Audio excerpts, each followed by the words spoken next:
When I share with you how to make $300 in less than an hour, you are going to be disappointed.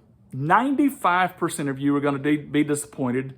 And that disappointment is going to show that you don't understand something about money that is actually giving the competitor out there an advantage. And what I mean as a competitor is there are other people out there that understand this principle and they have your income in their pocket. So again, I'm going to share with you how to make $300 in less than an hour. It actually took me about 45 minutes. And you're going to be disappointed at this answer, but hang on, because I'm going to show you an exponential to this where it was more than $300 an hour in another scenario. So number one, these scenarios don't come along that often, but would that not be a fantastic thing to have in your pocket? Is like when these events come along, that I can now put $300 in my pocket instead of me put $300 in someone else's pocket. I'm not offering you $300 an hour. I'm telling you these things are sporadic, but when they do pop up, if you know anything about financing, if you know anything about the power of cash, if you know anything about accumulation, you will know that these advantages are worth taking note of. So recently, my internet fees jumped. They jumped up to about $100 a month. And I'm like, whoa, what is going on here?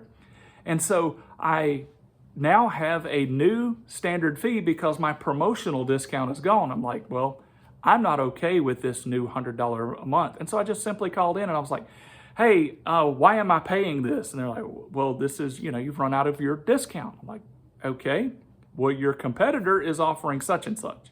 If you knew anything about the tension on their end, number one, why do corporations have customer retention departments? The reason being is it costs 400% more capital to get a new customer than it does to retain an old customer. Think about that. Think about that every time you negotiate with someone. And so it is in their best interest to just keep you instead of lose you and maybe try to run some kind of expensive ad campaign to gain you back in the future, and then maybe they lose you forever. So it is better for them to just keep you in pocket. And so this representative is kind of discussing with me. He's like, you're out of your discount. And I was like, but, this, he's like, okay, well, we're going to match the speed of your competitor. Push further. And I was like, no, I don't care anything about the speed. I mean, isn't my speed enough? I've been working off of this speed.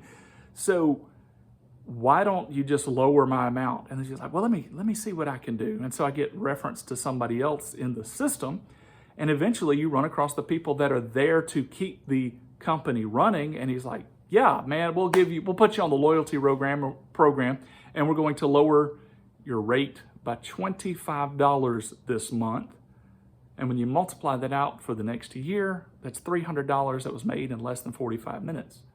I know some of you, oh my goodness, like this is so dumb. Everybody knows this. Do you know it?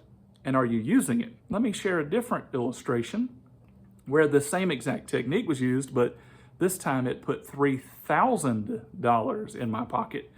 I went to go buy a Jeep several years ago, and as I walked in, I was like, this is definitely the Jeep I want. I think it'll give a good impression for the job I was getting into at the time, which was real estate. And I'm like, hey, I want to look nice. And so this is definitely the Jeep. So I discussed some terms with them, and they're like, okay, well, we can do this for $300 a month for 5 years. And I was like, sounds reasonable. Again, you've got to understand this was a few years ago. And so I take the Jeep home. They let you sit on it about 24 to 48 hours to get yourself emotionally invested. And then somebody out of the finance department calls after we have signed all of the contracts. They have no legal power over me at all.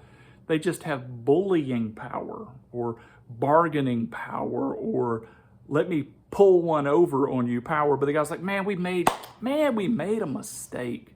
When we were working up this paperwork, we realized that we have really undercut ourselves, and so the payments are going to be $350 a month instead of $300 a month.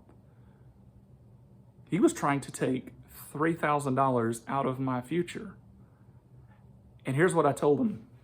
I said, come get the vehicle. It's like, do what? I was like, yeah, come get it. I'll have the keys and it waiting on you.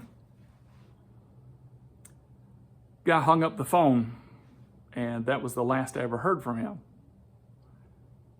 $50 a month times the next 5 years is equivalent to $3,000, and I am now $3,000 ahead of that because of a simple negotiating tactic. And if you don't understand this, and if you don't use it in every scenario that you're in, then you are giving away free money, and you're really not taking care of your budget, nor your emotions, nor your family the way you need to be doing it.